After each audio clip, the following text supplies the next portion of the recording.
Motivated by idealism, a woman sets out to help build a better digital world, one where Facebook engages responsibly with politics and power across the globe.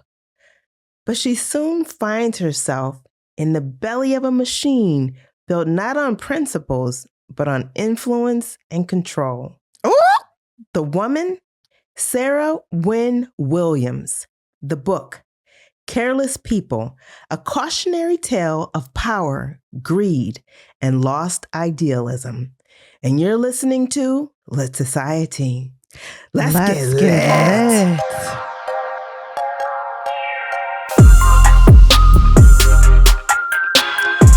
Hi, readers.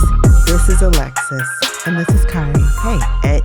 And you're listening to Lit Society, a podcast about books and drama. Show you right. Yeah. If your only interest in the book is about the juicy pieces, if you know Z and you want to know, ooh, who did what and all that, I will tell you that most of that will be on Patreon.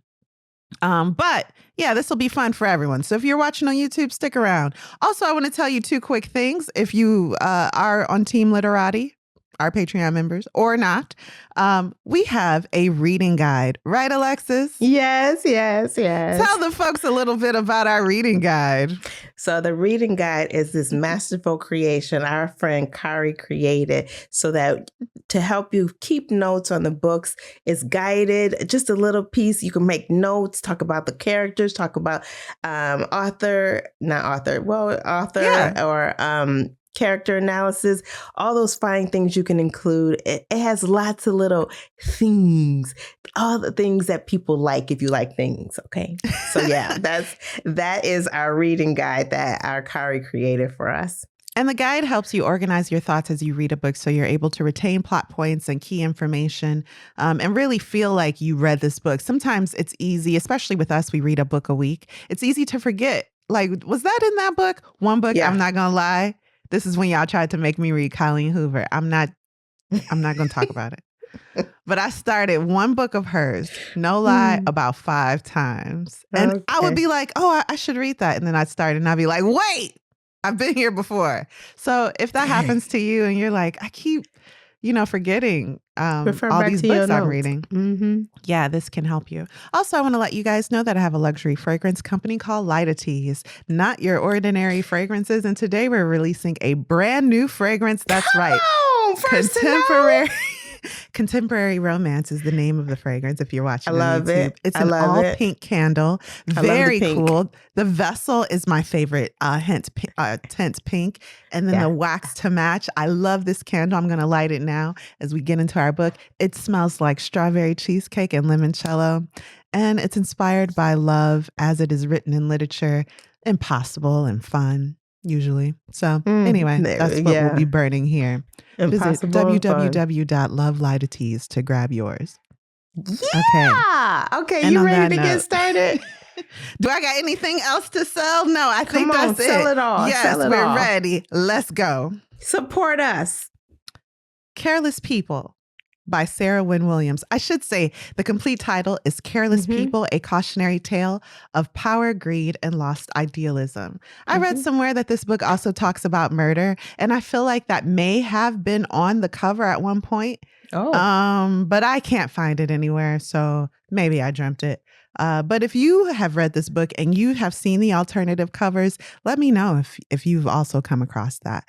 Murder. I guess so. Sheesh. Yeah, I mean, that kind of downplays what's going on here, but we'll get into it. Also, I want to start with a disclaimer. Everything in this book is not fact, but the perception and experience of a single employee in the Meta organization. Also, our discussion, me and Alexis, is based on our memory of reading the book, and we apologize for misspeaking regarding any alleged events or people or anything else described in this memoir. Our show is for entertainment purposes only. Now, let's begin. Careless People. Where does that title come from, Alexis? I don't know, but I thought it was quite fitting of the people in the book. So, well, Sarah lets us know at the beginning. She says, they were careless people, Tom and Daisy. They smashed up things and creatures and then retreated back into their money or their vast carelessness or whatever it was that kept them together and let other people clean up the mess they had made. What book is that, Alexis? Great Gatsby by F. Scott Fitzgerald. Mm-hmm. This book is about 400 pages, you guys, and it's a behind-the-scenes look at Facebook through the initially idealistic eyes of a Kiwi insider witnessing the platform evolve from compliant to dangerous. She takes us, or she starts her memoir in 2015 at the Summit of the Americas, located in the ruins in Panama. The setting sounds striking. There are... in the middle of these ruins, there's an entire venue hosting some key players in the world of politics, not tech, politics. And it's here that we understand Sarah's job a little bit more. She describes semi-naked people along the wall, kind of depicting ancient civilizations that lived in this Panamanian area around a certain time. And Mark is there. Mark Zuckerberg, her boss's boss, the top man, the number one. And he's feeling a bit awkward. No one there really wants to talk to him. Throughout the night, she's moving placeholder or table setting cards around to try to get him out of the, where they sit the cousins and the ex-boyfriends and bring him up to the people who matter and get him in the right, setting to move things for Facebook's growth. Yep. Okay. But it's not going well. And also, like me, Mark has a problem sweating. Okay. So when he gets anxious, tired, uncomfortable, he just sweats. That's me. So I'm not judging, but he ready to go. Mm-hmm. This is a disaster. It's a failure. All of a sudden, a bunch of horsemen and performers come out of this tunnel. Mark, Sarah, and their team run into the tunnel. I'm guessing dodging poopies and horse legs and empty themselves out into kind of like a no man's land, the area outside of the venue. Mm-hmm. And they find a way back to their accommodations. During this time, Mark is painted as having a good sense of humor. He does not blame anyone in this moment for this obvious failure. No one here wants to talk to him. They don't see him as a serious person.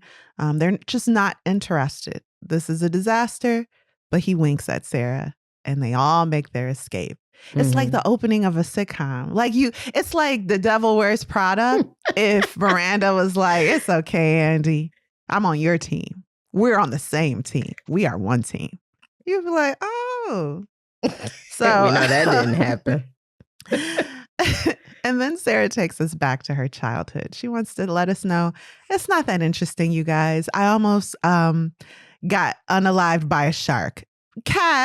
Very casual New Zealand behavior. So as a child, she was swimming. Must have been. Yeah. The way her parents reacted. Yeah. I think she was with a friend or a family member in the water. And it didn't even seem that deep, but a shark overtook her. And what scared her was she thought she'd drown. Because it kept trying to bring her underwater. The teeth marks were going through her body, puncturing major organs. It was very serious, and she is a child. Her parents take her to a doctor. The doctor looks at her. This is bad, but you're going to be okay.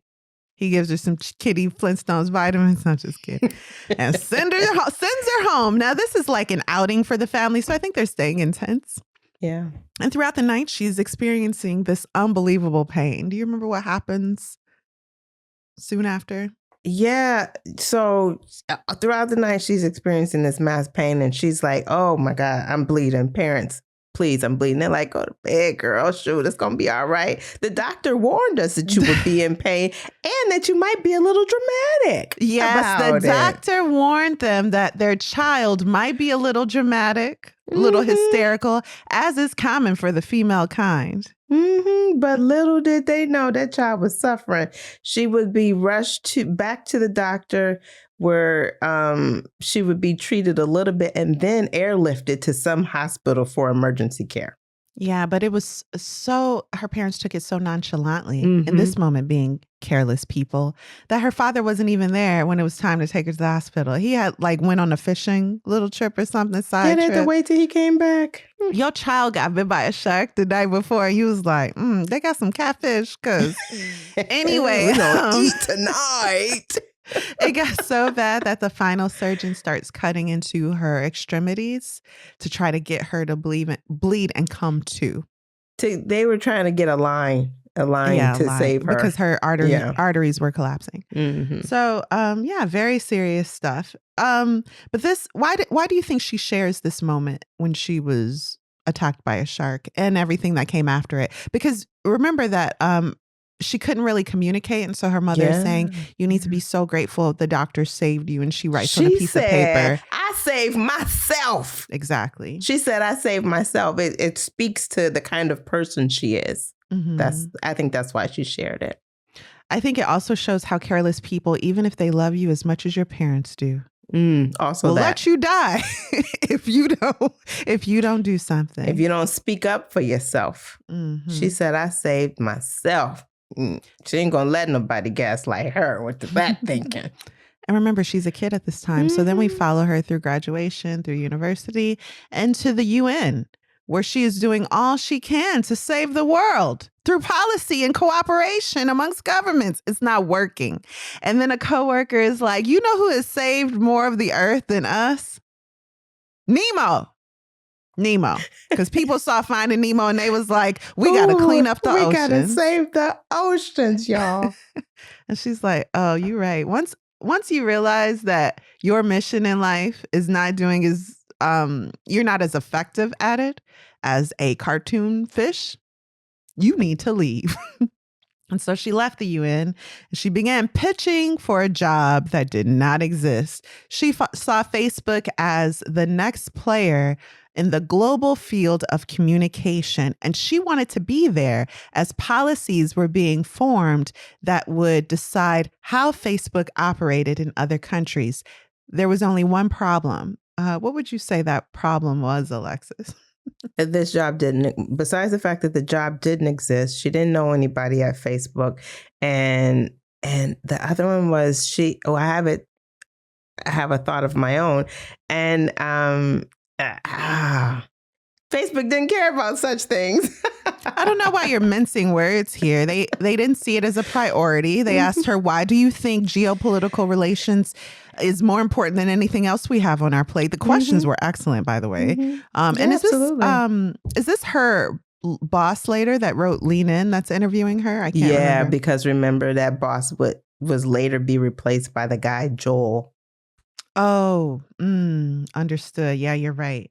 And so Sarah is continuously pitching for this job where she would be a diplomat for Facebook. Just like a country needs someone to speak well about their cause, their mission, and to put other countries at ease about them, Facebook will need that because it operates in other countries like its own entity. Okay, you are speaking directly to the citizens, the residents and citizens of a sovereign land. You need someone to explain what you're doing to them. And before you even get to that point, you need to realize what you're doing. You need to form your own policies internally. And everybody was like, "We're focused on growth right now." And then she was like, okay. She got kicked out on her butt after an interview onto the street. And she's like, I like her attitude, by the way. She's like, "This isn't a failure because this has taught me that Facebook is not caring. They're not there yet. All they care about is growth." Which is, that's the American way for a company appropriate right now. For that company. It was, I think she said she started in 2009. The company launched in 2004. So you're still building. It's early. It's early. So it makes sense. This is not something you're thinking about. And I would like to introduce you to something you should think about. But as the system is set up, if you don't focus on growth, you will die. Someone will either take over or redo your tech, improve upon it, or you just won't get the investment you need to continue growing with your idea, your baby. And so that's all they're focused on. So she learns to tailor what she wants, which is this, again, diplomatic relationship between Facebook and other countries and to make it about growth, specifically where they have their eyes set, which is China. So Yeah. you need to figure out what your policies are so that you don't scare China away. And then people kind of start listening a little bit. There's like piecemeal where they'll call her without her being hired and ask about, like, should we claim responsibility for this movement that's going on halfway across the world that we haven't bothered researching? What you think? And she'll be like, yeah, claim responsibility. It's a great thing. It's for the people. And so they'll be like, okay, Mark loves it. And then, she still doesn't have a job here. But then there was an earthquake in her homeland, I should say. So she boards a plane with her husband and gets a call from her sister. And this is a call that no one wants to receive from a family member. Hey, I think I'm about to be unalived. I can't get a hold of mom. Bye forever. Click. And then you got to start a flight without connection. Mm-hmm. So as soon as the plane lands, Sarah is trying to call her sister back. She's trying to connect to other family members. Nothing. But she has a lifeline, Facebook. So apparently there was an earthquake. And as she's filled with uncertainty, Facebook becomes the tool that both governments and people use to share essential information and connect. You can't find your mom. Maybe your mom posted on Facebook to let everyone know that she's okay, even though she doesn't have access to her cell phone or something. So it became a really invaluable tool. 3 months of interviews later, Sarah convinces Facebook to hire her. However, her manager casually says, I don't even think this is a real job you're getting hired for, to be honest. We don't know if we have enough things for you to do, but here's some things to do. Yeah. And they're similar to what you want to do, kind of. We'll see. Yeah. Mm-hmm. So she's hired. Now, higher ups, including Mark, have no interest in politics at this time. And that's hard to remember. When Facebook started, you guys, it really, you can't assume that any organization starts with an innocent premise. However, it does seem that the initial goal was just to connect people and be the cool spot for cool people to connect to do cool things. Okay, from college students to young adults to later on entire families, communities, and societies. Facebook was replacing the telephone. This is a huge thing, huge invention. And the telephone ain't never killed nobody. Ooh, debatable. but for the most part, when we watch old episodes of like Seinfeld or some show from that era, the show would not exist if they had cell phones. People spend so much time waiting for people in certain locations, missing calls, running amok. So when the phone became portable, it was a great thing. No one's debating that for the most part. Yeah. And the idea was Facebook would be even better. Mm-hmm. And it would help disadvantaged people because you don't have this hardware that you need to invest hundreds of dollars in to be able to communicate. All you need is the internet. And as a privileged American, don't everybody have the internet? Everybody's got the internet, yeah. It's like free. Just go to Starbucks. So anyway. That's Starbucks. Hi. So Sarah begins paying attention when world leaders are coming into Mark's orbit. And it should be said that Facebook really is seen as like the cool kid, the unicorn company before unicorn companies even existed. And so world leaders would try to get some time from Mark to see what he's doing, to talk to him. Early on, I thought they were not, they like knew him, but they didn't care to really be connected with him or kind of socialize with him. That happened, I felt like, from what I remember, a little later on. Initially, he did not have a drawing. People, that's why the incident went down at the beginning of the book the way it did, because nobody was really interested in him. That's what I was thinking. I think you're actually absolutely correct, and I'm incorrect because, for example, the New Zealand Prime Minister was in town, and they got him in front of Mark. Mark was like, "I don't want to meet with the New Zealand Prime Minister," and Sarah's like, "Oh, he's actually right here," and it was like awkward, and it was obvious Mark didn't want to be there. So I took that interaction because the New Zealand Prime Minister was so diplomatic and professional in his communication, and eager to at least use the time they had together to make it useful. And Mark was trying to get out of that situation. I took that as, world leaders were searching him out, but that's actually not true. You are correct. And then the German delegation came and it was awkward. And, someone was like, just so you know, I'm Jewish. Not that it matters. Not because of the Holocaust. They're saying crazy stuff. And then Germany launched an investigation into... Germany ain't never been fans of Facebook, by the way. Oh gosh. So let's talk about the work hours. You guys, I can't overemphasize what a playground tech companies used to be, from Meta to LinkedIn to Google, where the idea was, if we bring the party to work, you'll never want to leave work. And that worked. Okay. So people would spend their lives at a desk. Laundry.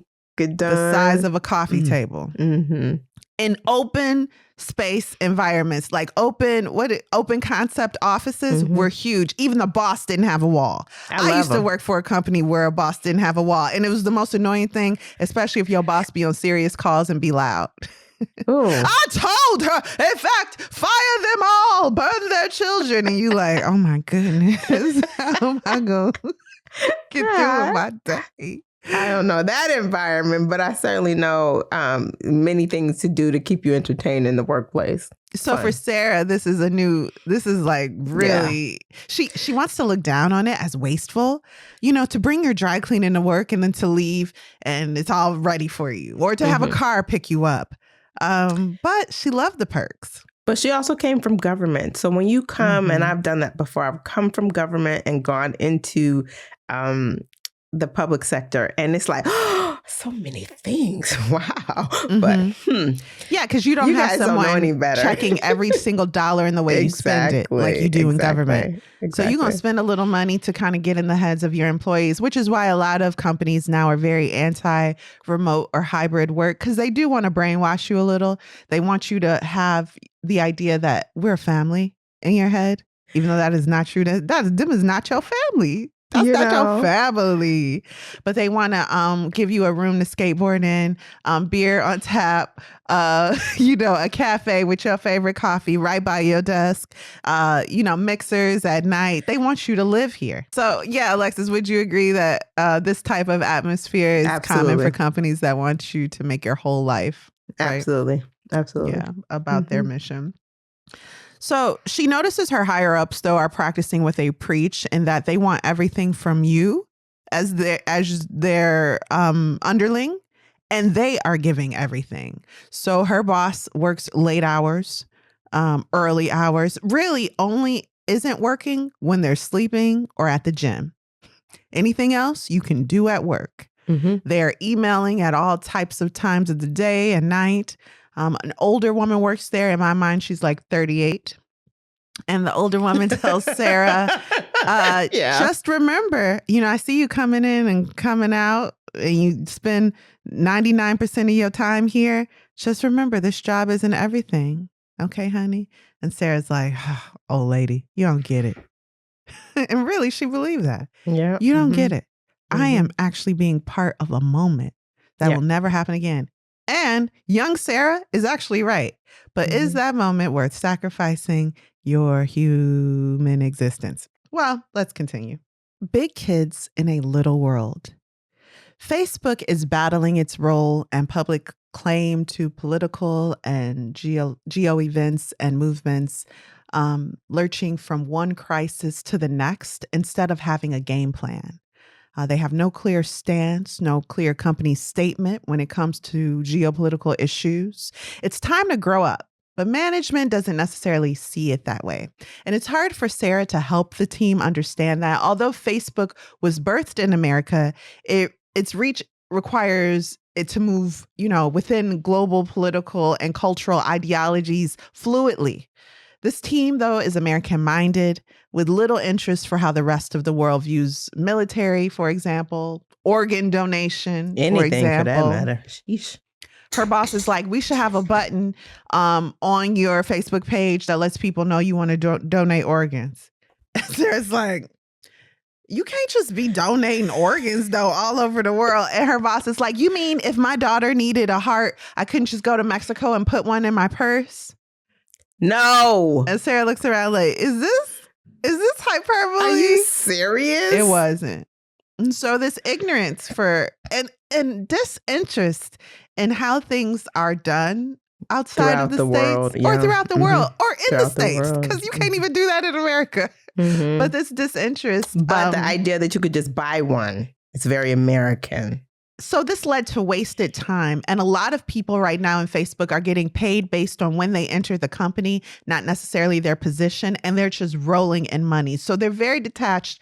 And a lot of them came from money anyway. So they came from money, they have their own money, and they really are unfamiliar with how the average person lives, how things are done. Okay.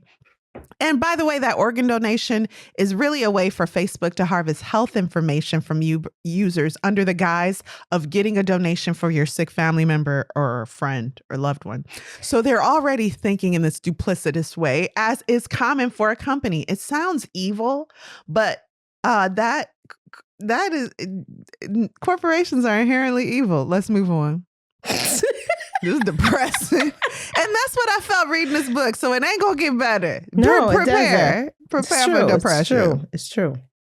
Mind you, around this time, Facebook alone is responsible for leading 61 million Americans to, do you remember what, Alexis? 61 million. 61 million. No. That's right. Vote. Yeah. Oh, okay. That's what I thought. Puffy told y'all to vote or die. Y'all didn't listen. But Facebook said, I remember your ex-boyfriend from second grade. He voted. You want to vote? And you did. The voting stickers were there. You could put your sticker on and say, I voted. It was a tool. It was certainly a tool used to get people out there, and it worked. And it's using social currency in a way that it may not even realize right now, but it's going to get better. Meta will, Facebook at the time, and more suave in how it wields its power. And that power comes from the power of influence.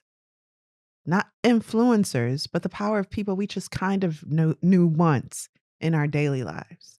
I hope I'm saying that clearly. So the idea that somebody from your past can influence your present. So it's very common to think, I do my own thing. I'm not influenced by anyone. This book helps stress the point that we are all influenced by each other. That doesn't mean you're not an independent thinker. That doesn't mean that you don't make decisions for yourself. It is impossible for you to live on Earth and not be influenced by the other people that live on Earth, especially as they live within your personal orbit, which is so small in the big scheme of things. So we are always being influenced by something. Now let's talk about Davos. So during this particular Davos meeting where Sarah is attending, it's talk of ending double Irish. Double Irish is a colloquial term for using Ireland basically to avoid taxes. That's how I'll describe it. To help Facebook, Ireland, though, needs, because right now that's what a lot of companies are using at this time. So I don't want to just pinpoint Facebook, but it's a common thing to, let's say, open your company in Delaware. And if you're a global company, to do certain things to avoid taxes. So all of that is common. So in order to help Facebook continue avoiding paying a lot of taxes, allegedly, Ireland needs Facebook to help the EU see Ireland as a tough dog against tax evasion. So you have now Sarah and her boss talking with a key player in the Irish government to help Facebook avoid paying taxes to the US government and other governments in order to help Facebook keep more of its money in its own pocket. They agree to help, but the writing is on the wall and they all know that taxes are coming. Sarah's solution is to help politicians with elections so that they'll be able to, they'll be in debt to Facebook. And I'm sorry, is this Sarah's solution or Cheryl's? I think this is her boss's solution to this, me. Mm-hmm. So if it seems off the wall, then it's always of course, because this is Sarah's memoir. Yeah, exactly. You know, that's normal. Uh-huh. So Sarah's boss is like, what we need to do is help these politicians get in office so that they'll be in our debt and they'll do whatever we need to continue growing. This suggestion and the choices made thereafter will have far-reaching consequences. And that's because Facebook's going to be more instrumental in political elections around the world.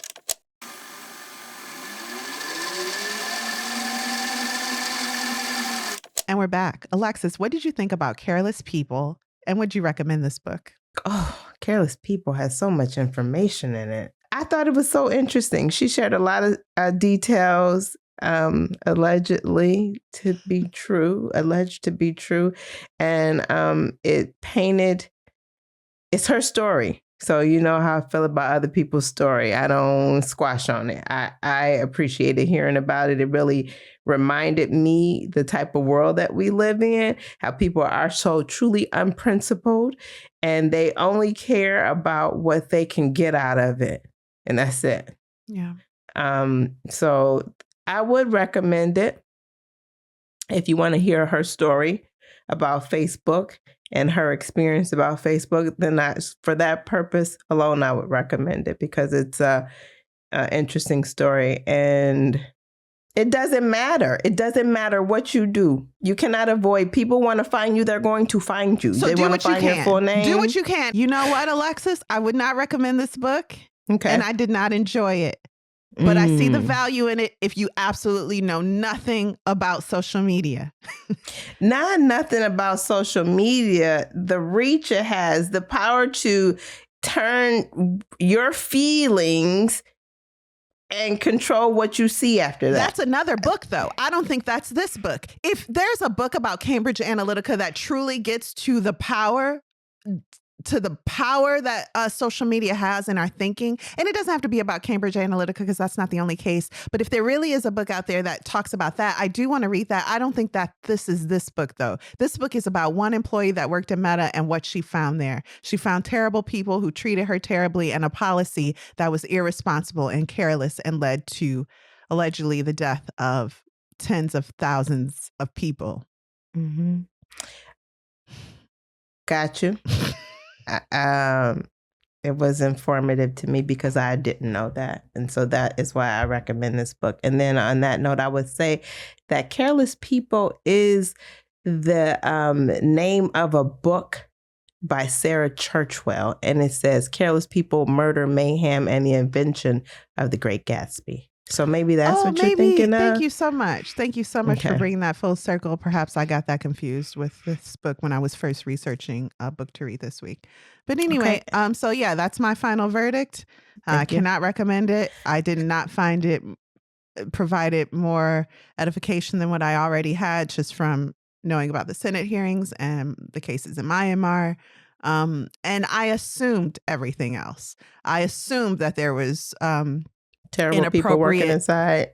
Yeah, and not to have a blanket statement like those people are terrible. I'm sure they do good things sometimes, but I'm sure that there is harassment of the sexual nature in that organization. Whenever you have entitled people with money and access, I'm sure that's going to happen.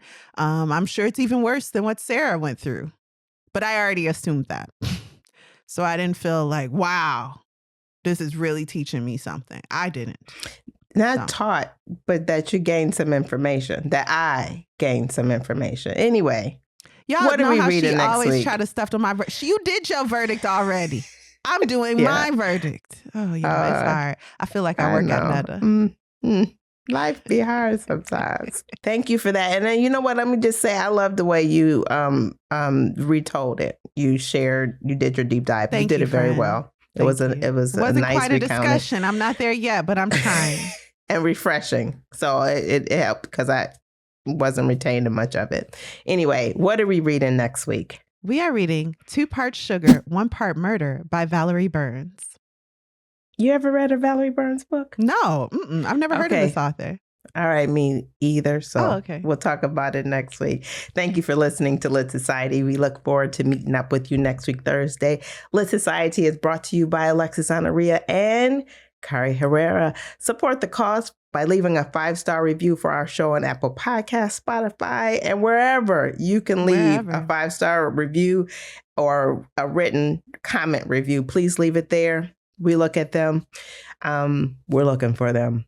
But our major spots, Apple Podcasts, Spotify, Patreon. Join us on Patreon.